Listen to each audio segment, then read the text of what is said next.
And just like that, we're back. And so is the rain. Right on cue. But the little 10-minute break did give me a chance to go and put some waterproof trousers on.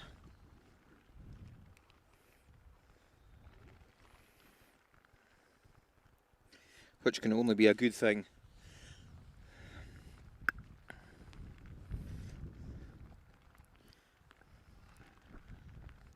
So cars are into stage 3. We've had time to move.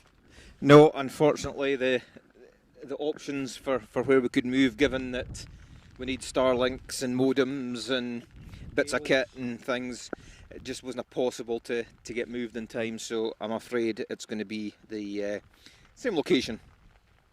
But cars are in stage. Looking at the tracker, it looks like for some reason it looks like car 16 is first on the road, or certainly running in front of car 2. So Greer in front of Bogey. Now whether they started the stage like that, I don't know. They look quite close together on the tracker, so there could be a story to tell by the time they get here. You'll notice I quite like that phrase, story to tell. But it all depends on them telling it. So yeah, let's see what happens when they get here.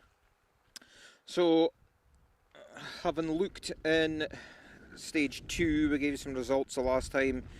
They haven't changed. The cars are still going through stage 2, but we have lost some competitors in stage 2 who are currently stopped. Chris Reed and Donald Peacock are both parked up in stage 2. All okay, Raleigh is proceeding past them, but they are both out of the event. They may be able to rejoin for the afternoon loop, but we'll just see how that goes. Can he stand there?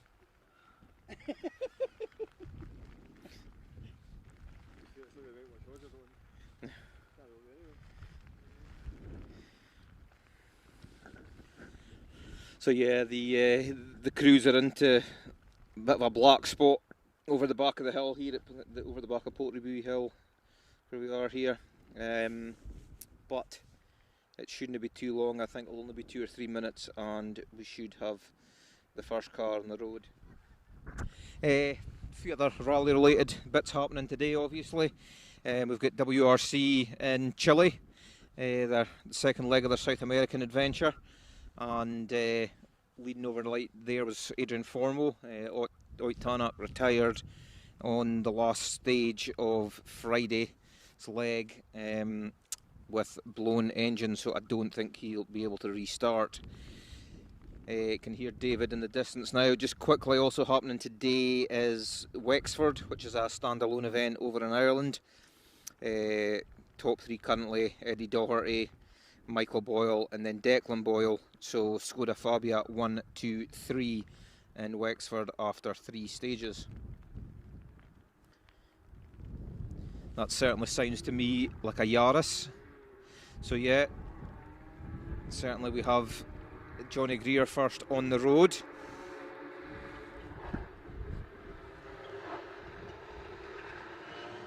Yeah, carrying good speed there.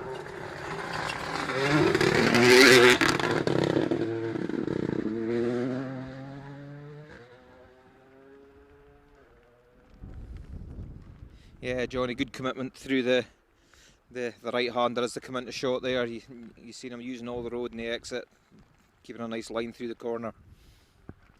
Someone else I should mention today, down in Wales, the debut at Understeer United. That might sound a bit strange, but that's a team made up of drivers and co-drivers from the rally world, and they are taking on the late Di Roberts football team in a charity match down in Wales to raise funds for the Jaffa Fund, which is a fantastic organisation and one that's helped Michael Motes after his Argyle mishap. So support that if you can. David really committed down through there. Yeah, carrying good speed through the left-hander this time. I make him about 2 seconds up on Johnny and Niall through there. David and Kirsty really into the swing and into the groove, looking to cement their lead.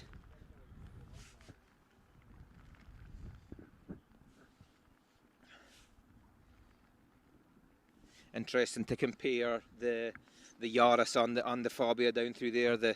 The Fabia just looks a little bit more planted, a bit more development on the Fabia, a bit more mileage. The Yaris certainly are very, very capable gravel machine. It's maybe just a little bit behind the Skoda on tarmac development, but on gravel it's right up there. So it's just different machines. The 3-cylinder engine will take a bit of getting used to as well, driving it as compared to the C3 that Johnny had previously. So it's Jock and Owen. Again, loads of speed carried through there. Yeah, he's pushing. Yeah, I make him similar time to Johnny through there. But yeah, 3 very different cars, the first 3 on the road, although the two Fabias may look the same. The David's is second generation, being run by the Buckley Rally Sport Connection stable.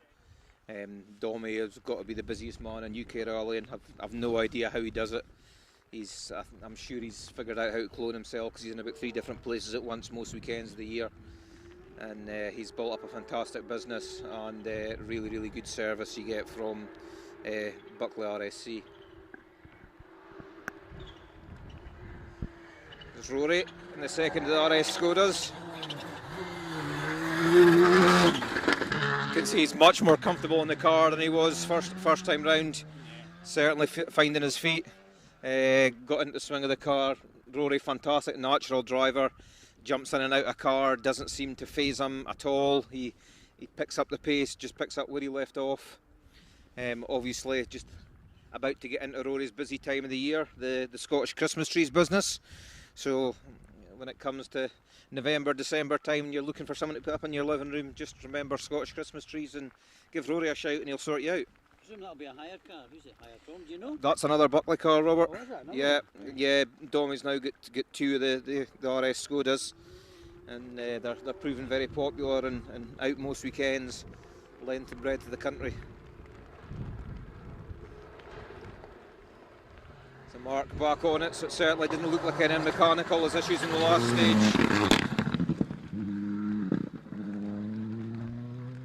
Yeah, just a little bit down on David this time, but not much.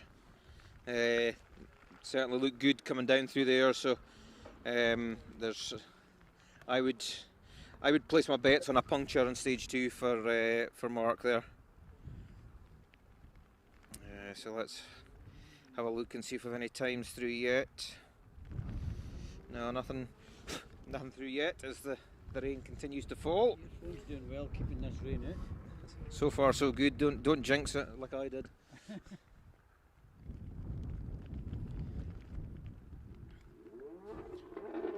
Now, I'm not sure who we've got next on the road, but they've just overshot and think it could be Stephen Petch or it could be Barry McKenna.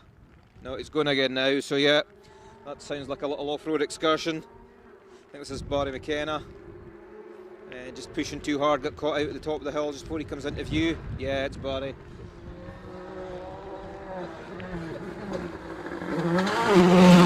Yeah, no damage, so sounded like he just overshot and had to find reverse.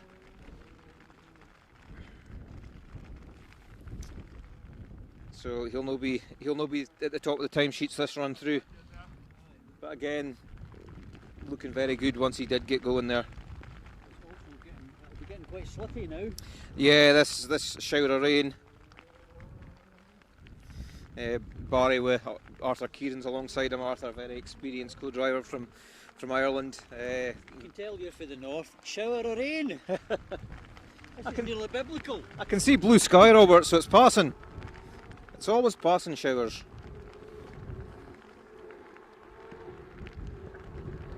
Apache.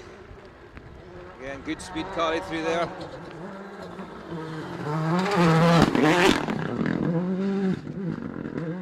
Just having to have a couple of bites at the corner, the left-hander there. Just didn't quite have the car tucked in as he wanted it before he got back on the throttle.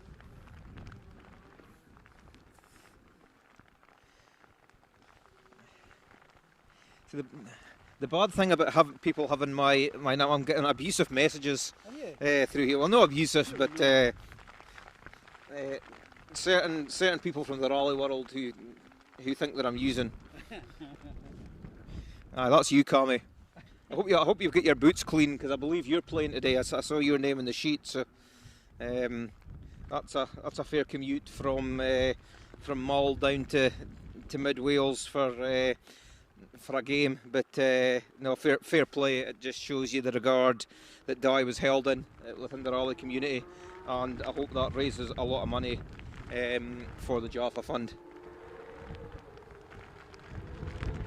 As the rain continues here, we've got Ian Forgan, Chris Lees.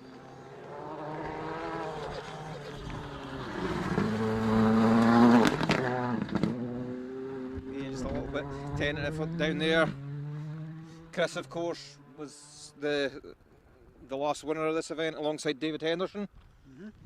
Last time it ran the event didn't run in 2024. There's some issues with forestry allocations and getting the roads. So this is the first time for 2 years that the Galloway Halls has run, and David Henderson taking the win last time, and as fits that, his Rally 2 Fiesta is on the front of the paperwork. Chris, again, very busy co-driver. I did see his name on a few different entry lists for events coming up in the future, so he's out next weekend, I believe, with Ian at the McRae Challenge. Next out, and Alan Carmichael here.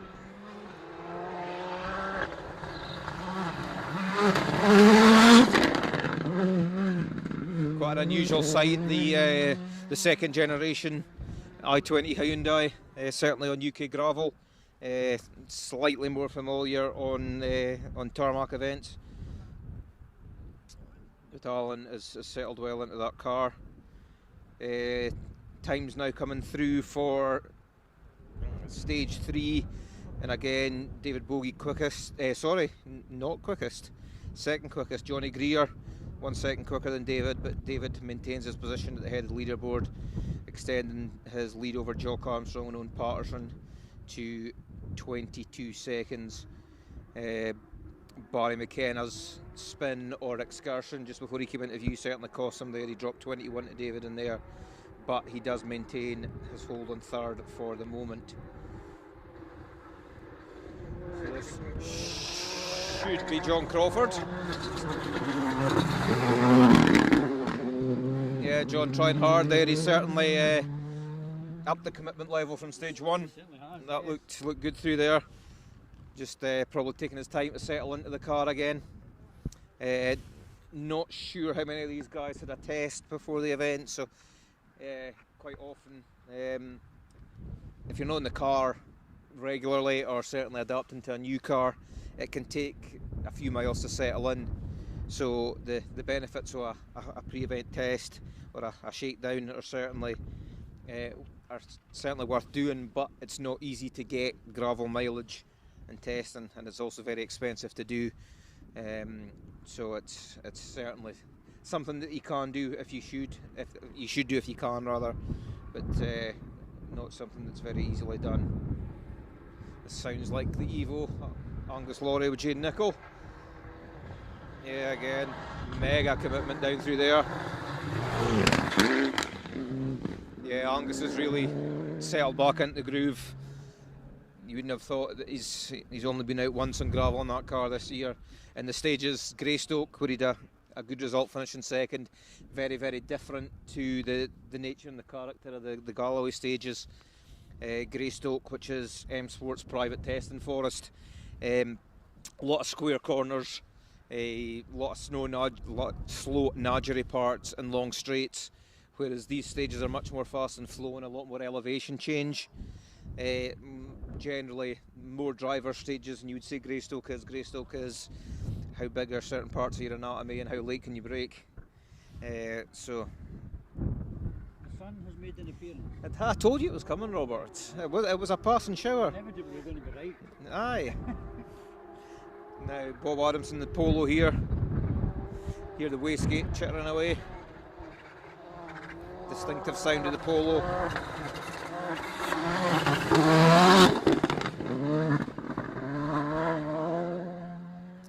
Bob, another on MRF tyres.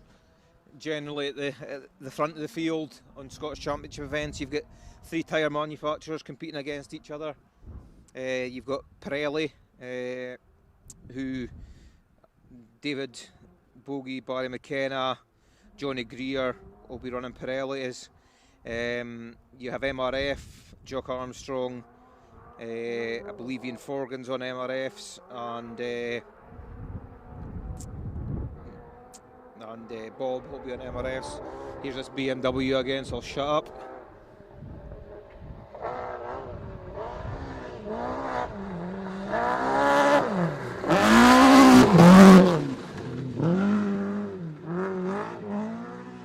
That's mega commitment from Martin McCormick there with Barney Mitchell alongside. And if that is an RAC warm-up, I think that's looking pretty dangerous for the rest of the field, given that he's just settling into that car on gravel. It's part of the transition in historic rallying. The latest regulations have opened the field up to certainly a wider variety of cars. Also some of the later four-wheel drive cars are now classified as historic. ST185 Celicas, Imprezas, early Lancers, Escort Cosworths are all considered historic now, so you will see over the next few years a real transition in historic rallying, I think. Another beautiful sounding Escort here. That's Paddy. BD's singing well. You can just see not quite the same level of commitment as Marty through there. A bit later back on the throttle as well. Marty's really settled into that BM. And I would expect the stage time to be showing that as well. It does look like we may have lost Damien Tourish. Certainly hasn't come through there. He did drop some time on the last stage, so we shall see if he appears. There's a bit of a dead spot in the tracker, which isn't allowing us to see the cars basically from junction 3 of the stage through to where we are. It's not reliable, so I'm just going by what I'm seeing now. Now this is Damien Tourish, so only lost a little bit of time again. Big commitment.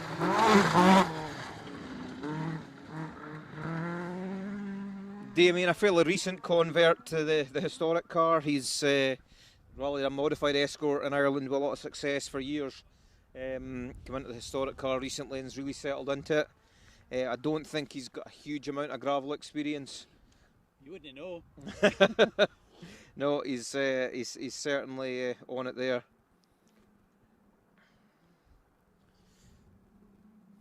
Yeah, so we did say that Marty McCormick looked really comfortable there, and is setting a time 7:37, faster than Angus Laurie, faster than Alan Carmichael, faster than John Crawford, faster than Bob Adamson, faster than Ian Forgan, who looks like Ian's maybe had an issue in here looking at the time. So yeah, it's about 5th or 6th quickest in that BMW, so mega performance.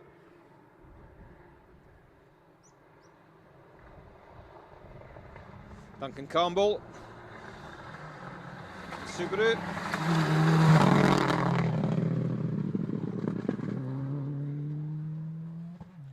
Yeah, Subarus are getting to be a fairly rare sight in the entry list now, which is hard to believe. If you go back 10 or 15 years, Subarus and Evos made up the bulk of the entry lists, and they're now starting to thin out a lot.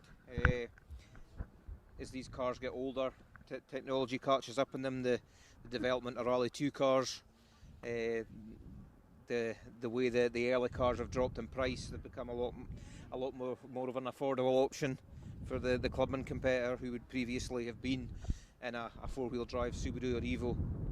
But they're still really good cars. The performance you can get out of them.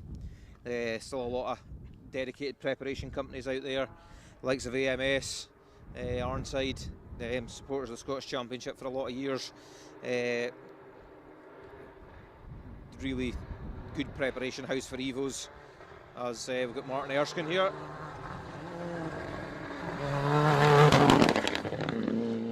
Yeah, Martin going well. The Evos are certainly chasing Angus and Jane today. They were really stretching their legs. Yeah, Damien Tourish there slotting in just 6 seconds behind Marty, so he's his pace is good in the Escort, despite the loss in time in stage 2, which I would speculate that was another puncture possibly.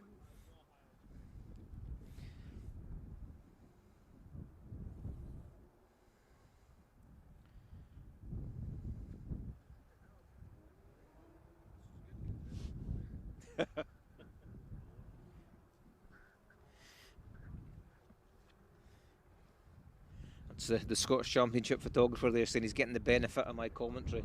I'm not sure if I would call it a benefit. I think he said benefit in inverted commas. I think it maybe was, yeah.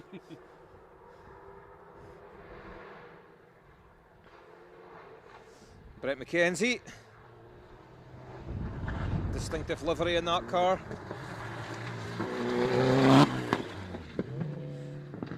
The only thing brighter than the livery is Brett's helmet. Yeah, that's his safety helmet. Keep it clean. Keep it clean. Yeah, Brett's actually sponsored by an inflatable soft play park, believe it or not. So, just shows you the wide variety of companies that are involved in Scottish rallying.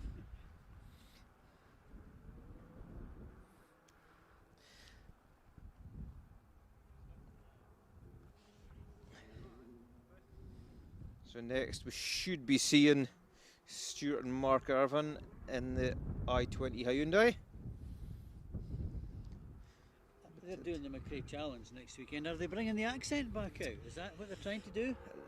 The rumour says that, Robert. Yeah, it's certainly the car is conspicuously blank on the entry list, so yeah, you never know.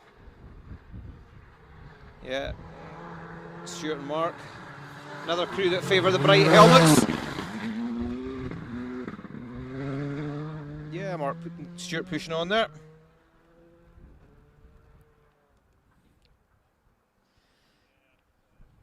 So yeah, next week's McRae Challenge, obviously another in the series of events up at Knockhill to commemorate the achievements of the McRae family. I think this one in particular is celebrating Jimmy's 50 years in the sport, is the tagline for this one. So it'll be a good weekend up at Knockhill. Can't promise good weather, but it's Knockhill, so what do you expect? But yeah, it'll be a good chance to get out for the weekend. There'll be some beautiful cars from the McRae collection on show, as well as a competitive element. Alan Dixon and Martin Forrest again, the Evo.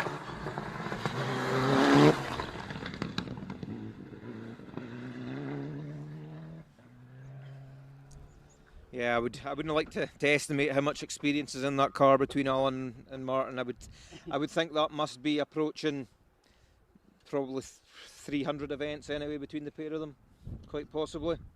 Martin is a former Scottish champion co-driver. He is indeed. Sat with Brian Lyle amongst others. Yep. So Martin's got a huge experience. Martin from Aberdeen, spent a lot of years with Brian. Really, as Brian came into the sport and then progressed through, Martin was alongside him and scored a lot of success. So yeah, back to the McRae Challenge. There is a competitive element both for seniors and juniors. Two-day event. There's about 20 miles of stages each day, mixture of the circuit and the rally school roads at Knockhill. So it's certainly going to be worth getting yourself along to. There's some guys out in different cars as well there. So we've got Scott Peacock. Yeah, Scott's pushing on there. Yeah, unfortunately we've lost Scott's father Donald, he's stopped in stage 2, just before the square right where there's likely to be spectators, where it's adjacent to the main road, and in that stage there, about 3/4 of the way through. So yeah, you'll see next weekend at Knockhill, you've got Max McRae and Cammy Fair fresh from Ceredigion. There's a trying event at Ceredigion, but I'm sure Max will be keen to uphold family honour there, and quite a strong entry list at the top. Ex-BRC champion Matt Edwards. I've actually got the pleasure of sitting with Matt next weekend in John Wink's Hyundai, so looking forward to that.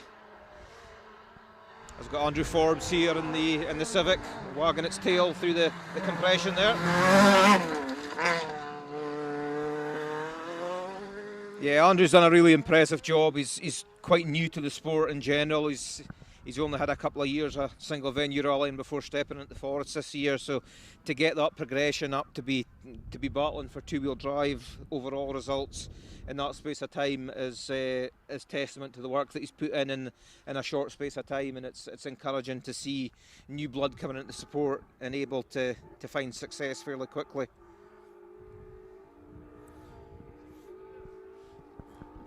So now we should have Fraser Smith with Chloe Fleming. Fraser was really impressive through here. First time, really committed.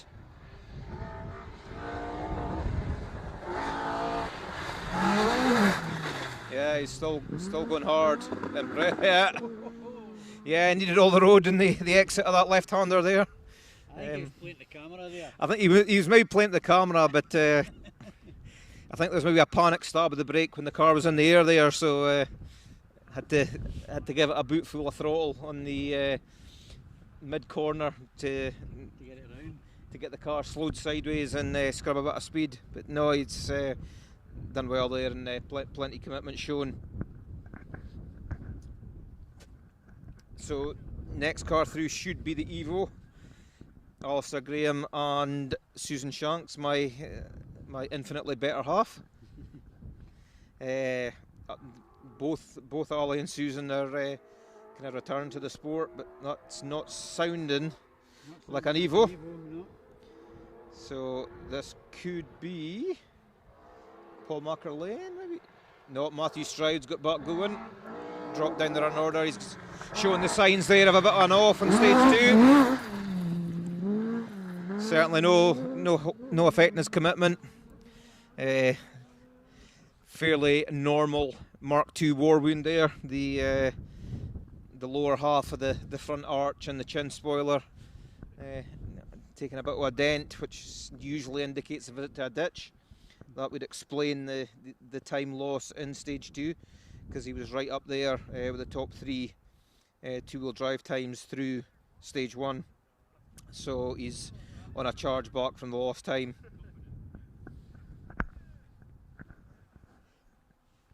So yeah, Ali and Susan. Ali, we think the last time Ali was out was Argyll a couple of years ago. Susan's just got back into the sport after a few years out. She did the Grand Prix in Wayleen Forest, Speyside earlier on this year with Ross Jarrett, and the Evo immaculately turned out as ever. Yeah, more commitment shown in stage 1. So yeah, Ali's settling back into the swing of things, and he's going well. Ali, who gained a lot of experience in previous years in a ridiculously loud Corsa. A little story to go with that. I organised a display at one of the kind of Scottish motor show or speed festival events at the SEC. And Ali was one of the rally crews that came along to kind of showcase rallying, and I'd asked Ali when he went in if you can just rev it up a bit and make a bit of noise for the crowd. Well, Ali somehow interpreted that as come into the hall, dump the clutch and give it as much revs as you can, and left 2 big black lines across the floor of the SEC. I'm not sure if they were very happy, but it certainly kept the crowd happy. Got Jack Ryan, Robin Nicholson here.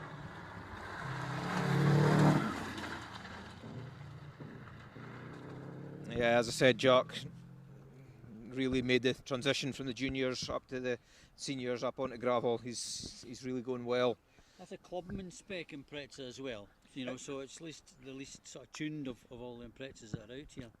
It is indeed. It's as we said earlier, it's cars eligible for the Subaru Impreza Challenge, which is part of the SRC. It was something that was put together a few years ago to really encourage competition at a clubman level without having to spend fortunes on modifications to the car.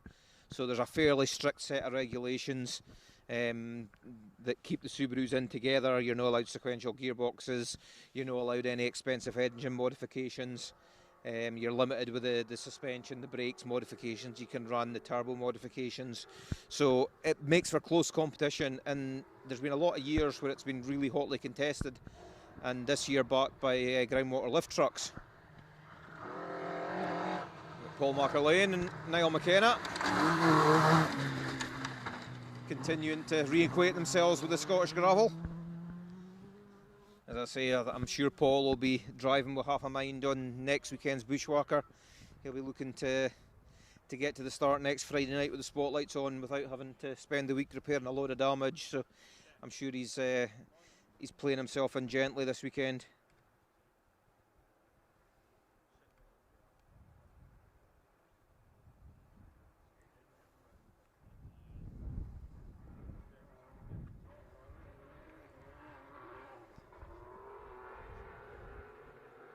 One of the Peugeots, I think. Sounds like Natalie Robinson and Sam Collis. Yeah, 208 Rally 4. Interesting fact about these, they're on a bog standard engine.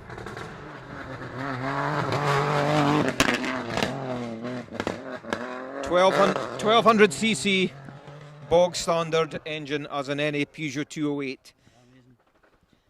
So traditionally you might have thought of rallying and the modification level you needed, it was all done, it was all the greasy bits that were changed and camshafts and cylinder head work and you know a lot of real technical involved work. But the modern cars, it shows you how strong a standard engine is and how much you can do with the mapping of it and the turbo. I mean, these cars are capable of some phenomenal results. Last weekend you may have seen at Ceredigion and you may have seen Johan Lloyd, some fantastic stage times. Yeah, it's his local rally, but he still had to go and pilot that little car that's only got kind of half the horsepower that the bigger Rally 2 cars have, and he was setting times in the top 10, which he'd no right to do in that car. So just shows you the performance of that car in the right hands. The legend himself, Steve Bannister.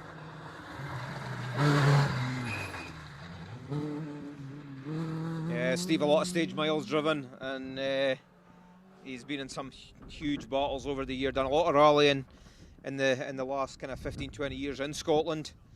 Came to Scotland in the mid-2000s for the first time and was a regular competitor.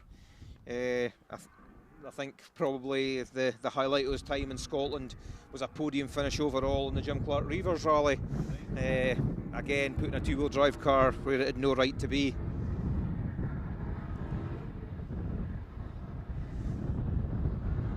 Mike Phillip and Laura Dawson here. Yeah, you can see Mike's really getting the hang of that car now. He's starting to throw it about like he's all been rallying all his days. He's got those stock car tendencies away now. He's gone. He's come the right way and he's gone to a real sport. None of this going round in circles and hitting each other off the walls and things.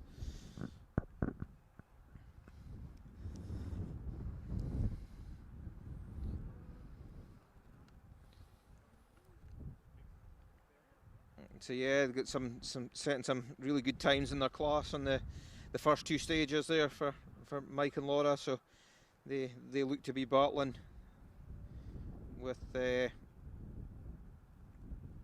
Andrew Forbes. Fraser Smith is probably in the lead of that class.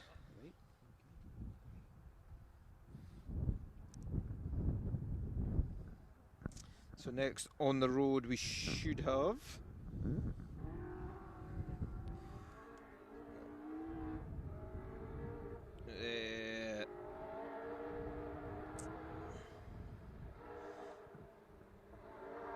My mental arithmetic's failing me here. Yeah, Steve Mogson in the cadet.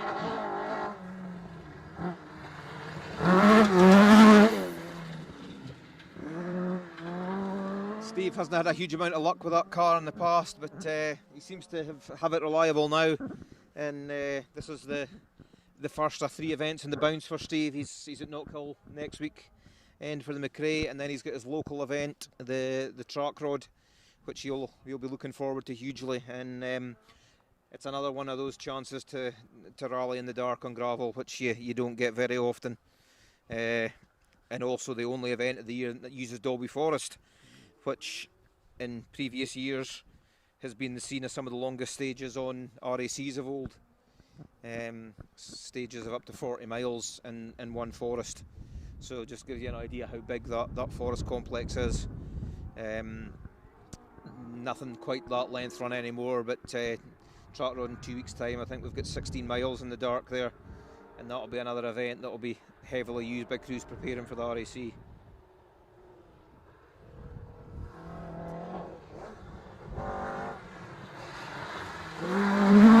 Yeah, John and Ross, John Runtool, getting the miles in, the Escort, more and more familiarity with the car every time they come out, and the historic Escort there. Be interesting to talk to John and see what he prefers. See if he's a full convert to rear wheel drive historics. Or if he still hankers after that R5 Fiesta. He's another man who's doing the McRae next weekend, changing back to 4-wheel drive, C3 Rally 2 for McRae at Knockhill next week for John and Ross. Now we've got the Forests, Northern Historic contenders, Dave and Jamie. Just offered to turn in a little bit too early on the top of the crest there, had to correct his line. This is quite deceiving as you come down there. It probably looks fairly straight on the camera, but the road does just drop away to the left as you come over the first crest, and it's caught a couple of competitors out, certainly first time through. Mike Motes and Gary McDonald had to put a big steering correction. They got their line slightly wrong, and then it drops down again. It's a lot steeper than it looks on camera. It drops down to the left-hander where you've got to hug the front end into the bush there to get the best line through and get a good exit for the long straight that follows. At the bottom of that straight there's a long hairpin right. It feels like it goes on forever in the car. It's one of those you have to tell the driver that just it keeps going, and then eventually it'll open up and you can get back on the throttle.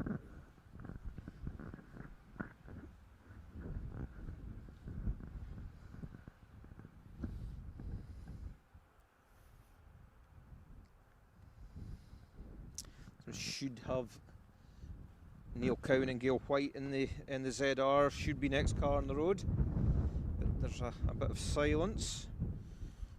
We'll have a chance looking at the tracker.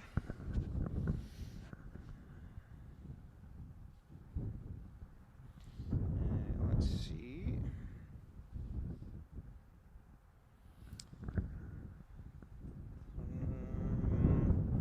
Yes, as I say, there's a little bit of a dead spot in the tracker at the far side of the hill here.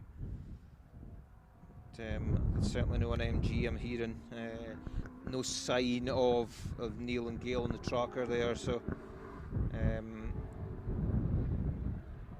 next car, Alan McDowell it is, Mark 1.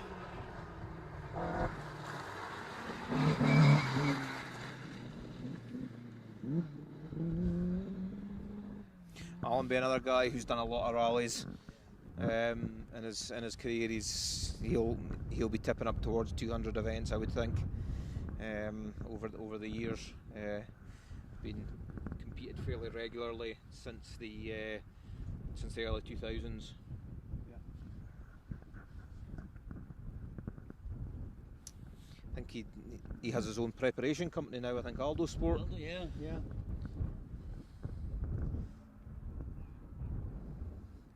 Would I be right in saying Alan used to work at the port? He was certainly sponsored by. Was that not Gavin that worked at Allied British Ports? It could have been, yeah. But maybe Alan did work down at the port in here. but certainly Gavin did. I thought it was him that brought that sponsorship to them. I thought, but maybe not. Could well have been.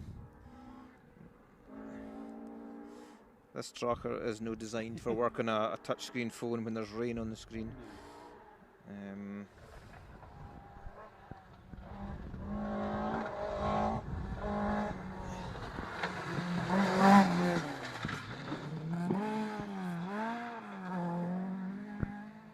Sorry, I've lost my entry list here. Yeah, Alistair Crawford there. Apologies. Lost my place.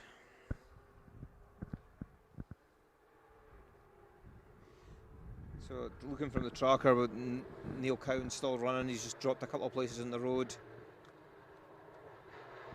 Back to another 208. This is Christina Robinson, Natalie's mother. Another really experienced co-driver, Graham Wilcock, who's also no mean feat behind the wheel himself. I'm sure he'll be out in the on Mull. That's usually his one outing of the year. Goes well on Mull, but you'll notice both Natalie and Christina coming into supporting you. You've got really experienced navigators who've really been able to push them on and increase their pace as they've went. So it's it definitely makes a difference having, if you come into support as someone without a huge amount of experience competing at any level. If you can get that experience in the co-driver's seat, then they'll really be able to pick up your pace and push you on as much as having lessons in how to drive the car well.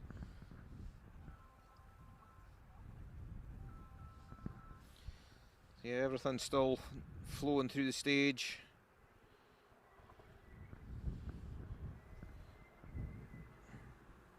Looks like with Thomas Milne stopped in the stage here. Looking at the tracker, stopped early in the stage. Yes, Mike Moats and Gary McDonald. Mike, tremendous supporter of the Scottish Championship. Yeah, that corner got him again. I think they'll have to have their look at their Momac notes system there, because there's some no jigging in the car between the two of them there. But no, Mike, through his Moats Offshore company, is a tremendous supporter of the Scottish Championship for the past few years, and especially the juniors. Mike's got a real passion for helping the juniors in the sport, and it's great to see that he's supporting them here. Robbie Wood certainly getting the most of that MG, really committed up over the two crests here, down into the left-hander, carrying the speed well. After two stages, just looking back through my results, yeah, Robbie was leading the ZR challenge after two stages from Ryan Walker and Thomas Milne were battling. They were really close, only a couple of seconds apart, but unfortunately it looks like Thomas has stopped in here. So Ryan should be next on the road. Robbie was 16 seconds up after two stages in the battle for SRC Juniors and MG3 Challenge positions. Thomas had a different co-driver for today. Simon Mills had stepped into the seat. He did, yes. I spoke to Simon this morning. So first time a new pairing, and they were right on the money, stage time and competitive wise. Yeah. But unfortunately, they're parked up, stopped no far into stage 3 here, and I've just managed to break my tracker again, but I've got it back. These things are slightly fiddly with cold hands and phone screens. But I don't know why my hands are cold actually, because it's turned into quite a nice day. So there's nice high clouds in the sky now, no sign of any more rain for the next little while, which is typical considering that we're getting towards being done for for the morning. We can have lunch al fresco. Dry out a bit. Yeah, it does, Ryan.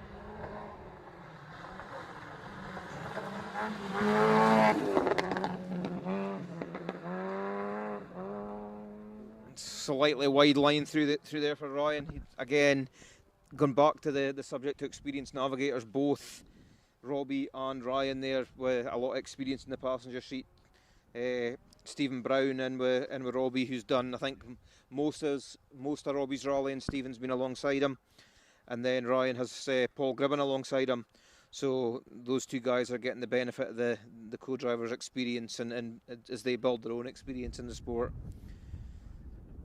Of course, Robbie has a huge amount of experience to call on from his mum and dad, and I bet there's regular conversations around the dinner table and car setups and tyre pressures and things, and how to get the most out of the package, because Andrew in his day, there wasn't many people who would pilot a front wheel drive car quicker.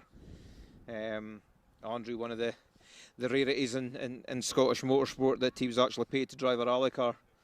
There's not too many of the guys who come up through the ranks in Scotland have achieved that status, so obviously shows his prowess in a car, and a front wheel drive car in particular.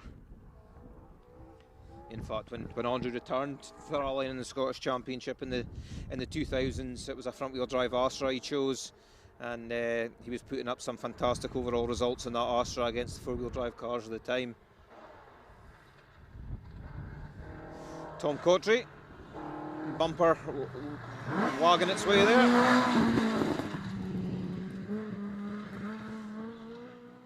Tom, another guy with an experienced co-driver. Tom's got a lot of experience himself, but Ian Fraser from Mull, former winner of the Mull Rally, and beside Tom, they've rallied together a lot over recent years in the European adventures that Tom's been on.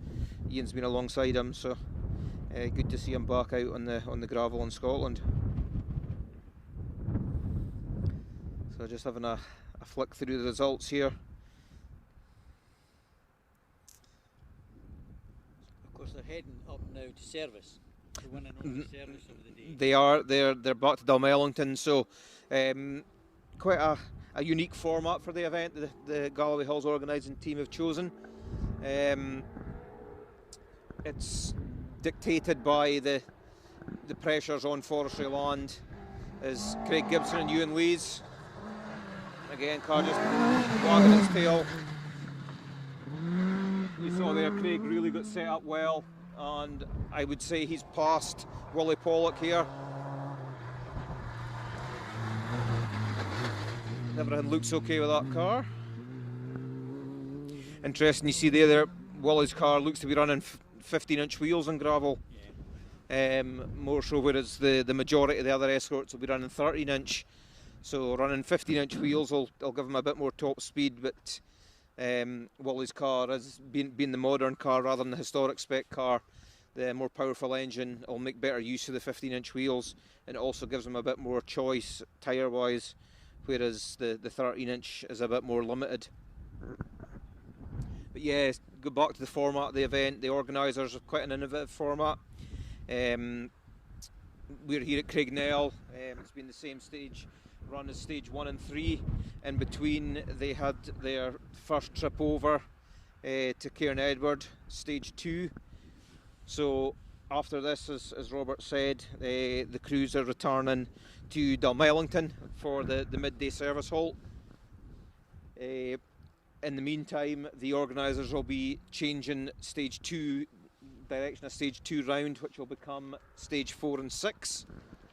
And then after the last car goes through here, the organisers will be straight in to change direction, and this becomes stage 5 and the other, as I say, in the opposite direction. Thomas Milne, so the tracker was telling me lies. Either that or he was stopped. The car seems to be fine. Doesn't look to have a clean wheel on it, so it doesn't look like to have had a puncture, so perhaps just a small issue. But good to see him back going. No Cowan Jr. No. Yeah, you thought. I did see him on the tracker, but it may have been my dab-handedness with the tracker that thought that.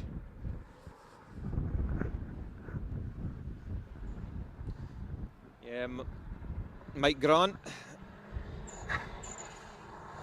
Corner's digging out a little bit there. You see the bump. Mike and Graham there, chasing Jack Ryan in the Subaru Cup. Yeah, just after 2 passes there, you see the corner, the right-hander, and a little bit of a dip has just dug out a little, and the sump guard in Mike's car just digging in there.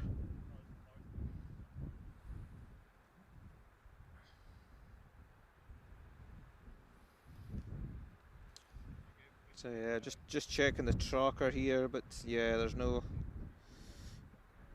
sign. I think it was maybe just a random glitch. As we go over the back of the hill here, mobile signal does drop off, and isn't so great to track the cars there.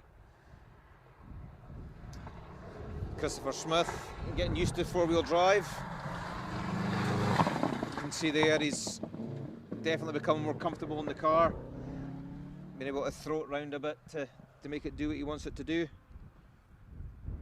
It's no mean feat jumping from a fairly small powered front wheel drive Corsa into a Subaru there with 300 brake horsepower, better suspension, better brakes, as well as the power. So you've got to play yourself in gently. So yeah, fair play to do that on the event. I would guess that he hasn't been able to have a test in the car either, so it's probably his first mileage, so, which is always difficult to do. You're taking a trip unexpected, so it seems to be going well, and he's doing the right thing, playing himself in gently. He's no going at it like a cat on a hot tin roof, so always best to make sure you get the experience, because you don't learn anything in the ditch.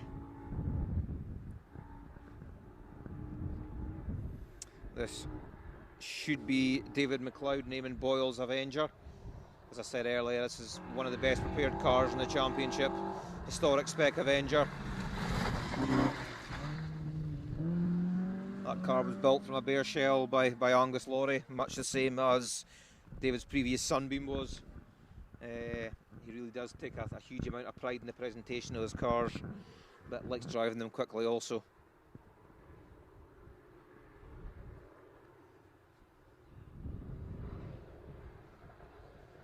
So this is the Evo. Ross Creed's got running slightly out of position. He was stopped in stage 2, so he's got back on the road. Again, important to get as much miles as you can.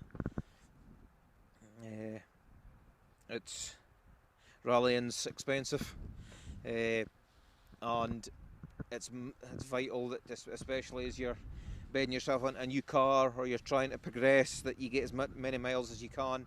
So any time you're in the car, you've paid your entry fee, you've got your fuel, you've got your tyres, you need to make the most of it.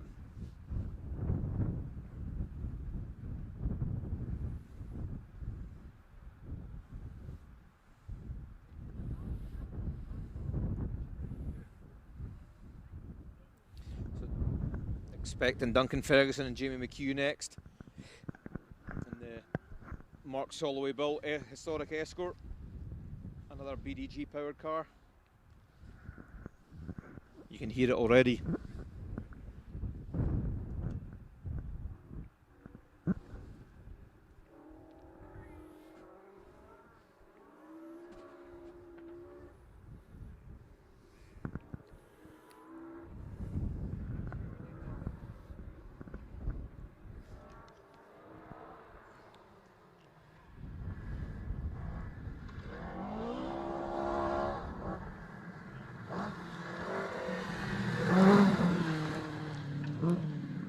Duncan got a flat wheel, I think. Rear left looks like it's going flat.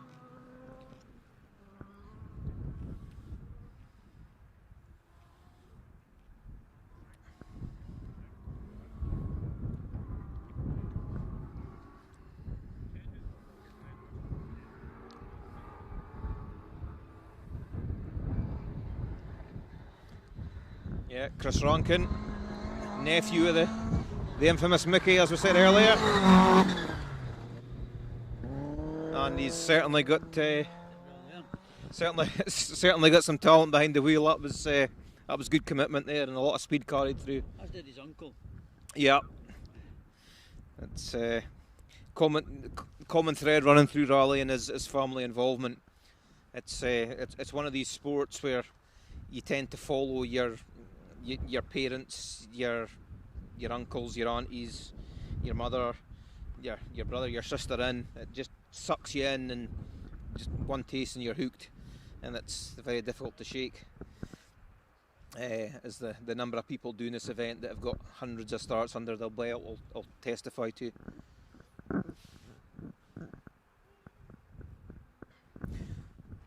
Yeah, so we're nearing the end of the field through stage 2 now.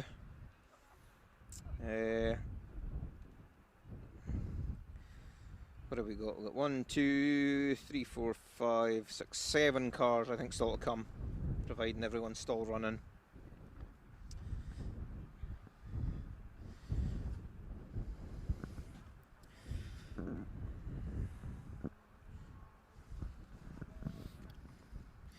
So things have kicked off out in Chile now. WRC, just having a look here at the. Yeah. Yeah, real competitive. Between they've got rain out in Chile at the moment. I'm currently standing watching SRC in person and watching WRC on the phone, so I better concentrate my today job. So Niall Cowan.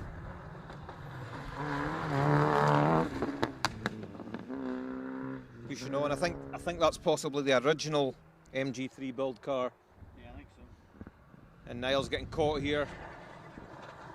Craig Henderson just getting a little bit out of shape through the dip there. Yeah, Craig pushing on well there. He's using the benefit of four-wheel drive. I think he'll be on Niall's bumper by the time they get to the end of the stage there. Craig, the Grampian was his first event in that same car, so he's certainly getting comfortable fairly quickly, and he'll not be looking to give it back. I'm sure he'll be wanting to hang on to it, and you might see him in Grisdale yet. So yeah, speaking of Grisdale, the final event of the Scottish Rally Championship for 2025, unusually, is going to be in England.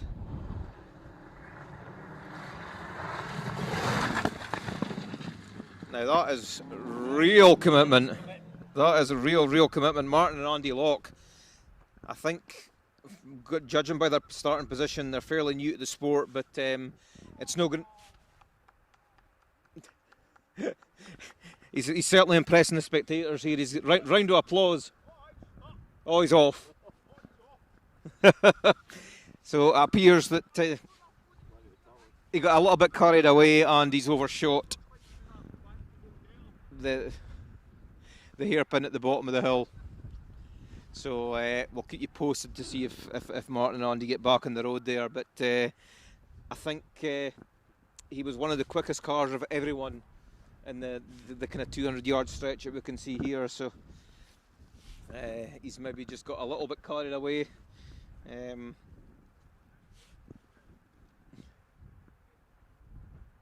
certainly sounds like I can't see around the corner here, but it certainly sounds like he's stuck and trying to get back on the road. The spectators down at that corner are on their way to help him. Whether they're going to be able to get him out or not, I'm not sure.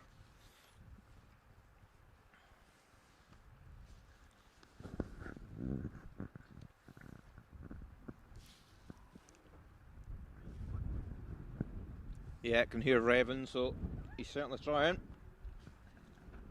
Car coming over. Car might need a new clutch by the end of the day if he's going to try and regain the road from there.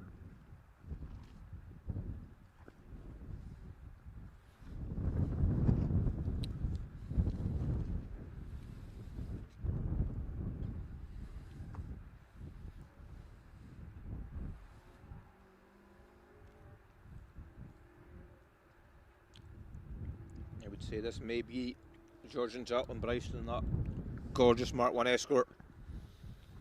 No. Yes, no. Yes.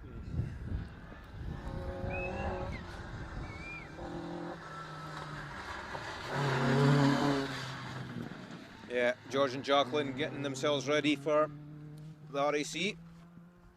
That's you see that car up close, it's beautiful, really well prepared. Just a marker. George's rally cars are always really well prepared. He did venture into doing some comp safari type events between his stints in rallying. He's back rallying, probably drawn in by the lure of the RAC, I think, more as much as anything, and certainly Gears is rallying around there.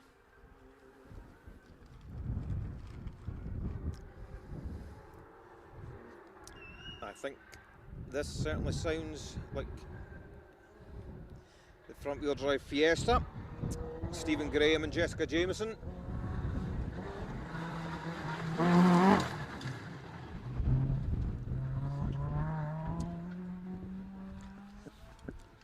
Yeah, so you can probably hear a bit of whistling. It's the spectators just warning the guys who are trying to help the locks back onto the road. They're coordinating the rescue mission, so the spectators at the top of the hill here are warning them when there's cars coming, just to make sure everything's done safely.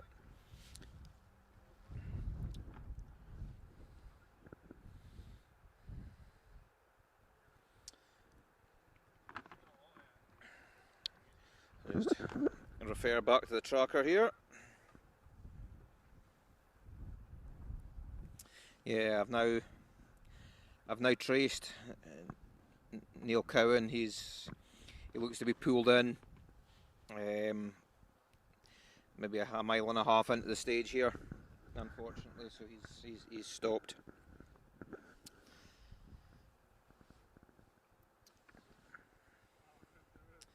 So a couple of cars still to come.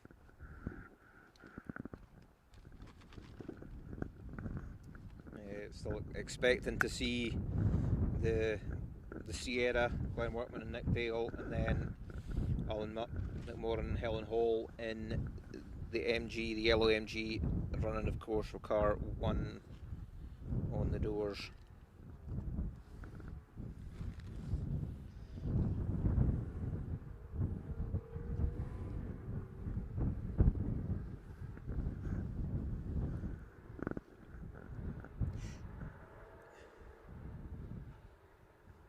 Here's Alan.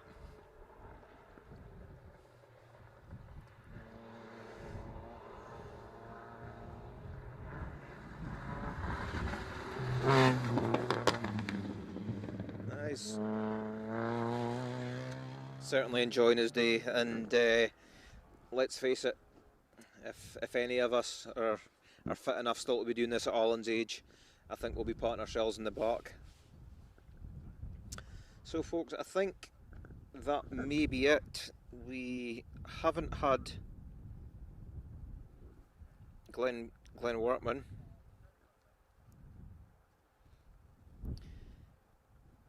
And that's about the only car that I think we may still see. Let me try and work this tracker.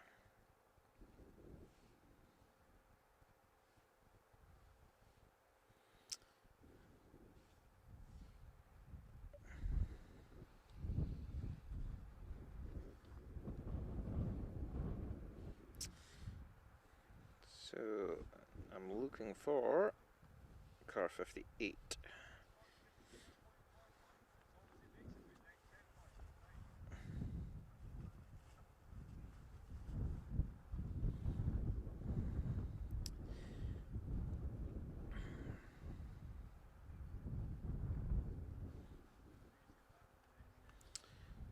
So yeah, there's no sign here of car 58 on the tracker, so he may be a retirement.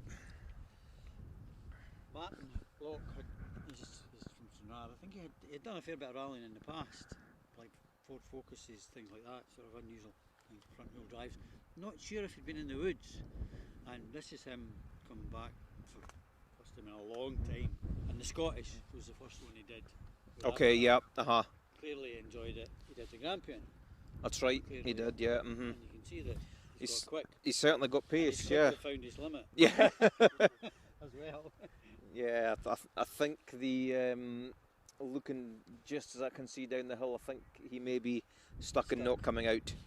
So that'll be a job for the recovery crew. So again, some of you who may not be hugely experienced in the sport, at the end of the competitors, there's a sweeper car who comes through. Again, checking safety. So be a 4x4 vehicle the organisers will put in as close as possible in behind the last car on the stage.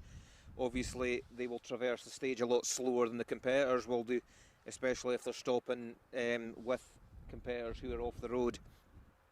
Behind the sweeper car, there's usually a recovery vehicle. Every stage has the recovery vehicle, and their job is to winch people back onto the road, organise recovery of them to the end of the stage if they're not going to be able to move under their own steam, and then their service crew will be able to come and recover them. So that happens in every event. That's a feature of every event.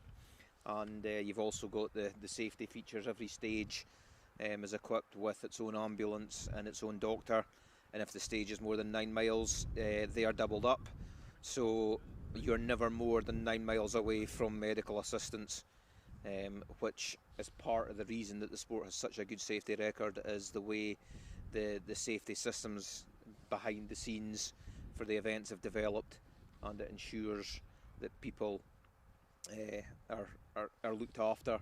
Everything's tracked. You've got the modern development of trackers. Helps only a push button away. If the car does go off the road, the tracker system will pick it up. Even in black spots where we can't see it with mobile signal, they have various trackers have satellite signals as backups, and they'll also transmit the information between cars. So if the car is off the road and there's no mobile signal where they are, the transmission will be picked up by a passing car and stored in its memory, and then when they get into somewhere where you do have mobile signal, that'll be transmitted back to HQ, so it makes it as safe as possible. And everything that is done in the organisation of the sport is with safety in mind. So folks, I think that's it for stage 3, Armstrong Galloway Hills 2025.